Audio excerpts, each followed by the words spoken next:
మనకున్న రోజంతా ఆనందాన్ని మన కోసం అది బాధగా మార్చుకొని 33.5 సంవత్సరాలు ఏంటండి 33.5 సంవత్సరాలు ఆయన భూమి మీద బ్రతికాడు. కాళ్ళకు చెప్పులు ఉండవు, ఒకవేళ ముళ్ళులు గుచ్చేయచ్చు, రక్తం రావచ్చు, ఇదిగో పూర్తిగా ఆయన సమస్యలన్నీ ఎంతో ఉండొచ్చు. కానీ ఆయన సులువుగా నవ్వుతూ శిష్యులను కూడా ఆయన వెంట పెట్టుకొని తీసుకొని వెళ్ళాడు. ఎందుకో నీవు నాలా జీవించాలి, నీవు కూడా నాలా నలగొట్టబడాలి. ఎందుకు అంటే ఈ రోజు నువ్వు చాలా మంగంగా మంచిగా చక్కగా పెరిగావు, మంచిగా చాలా అందముగా సున్నితముగా పెరిగావు. కానీ నీకు శ్రమ వచ్చినప్పుడు సాతాను నిన్ను పట్టుకొని వెళ్ళిపోయినప్పుడు ఆ సున్నితము వల్ల యుద్ధం చేయడం వస్తుందా? నీకు కత్తులు తిప్పడం వస్తుందా?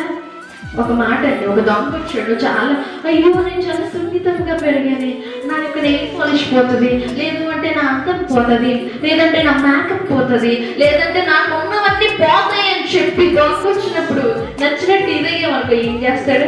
నీ దగ్గర ఉన్న బంగారం అంతా తీసేసి ఇంకెవరికైనా చెప్పాలి కొంతమంది చంపేసి కూడా వెళ్ళిపోతాడు. అవునా కదా?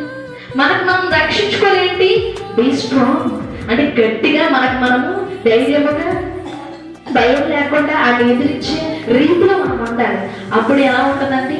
అప్పుడు ఆడు దగ్గరికి వచ్చినా మన దగ్గర ఉండగలుగుతాడా?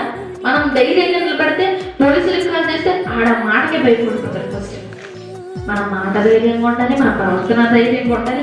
అది మనం ధైర్యంగా ఉంచుకొని ఏంటండి అప్పుడు ముందుకు కదిలితే అప్పుడు ఆడ రాగలుగుతాడా? అస్సలు రాలేడు కదా. అయితే ఇక్కడ మనం చూసుకోవాల్సింది ఏంటి అంటే సాతాను మన దగ్గరికి వచ్చినప్పుడు కూడా మనం స్ట్రాంగ్గా ఉండాలి.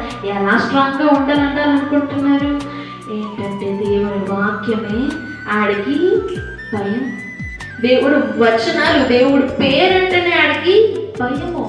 దాంట్లో నువ్వు పూర్తిగా నిమగ్నం అయిపోతాడు, నీ దగ్గరికి రాలేడు. వచ్చినా కానీ అయ్యి బాబోయ్ యోగుకి నేను శ్రమలు పెట్టాను కానీ ఆయన ఏమాత్రమైన కదిలేడా?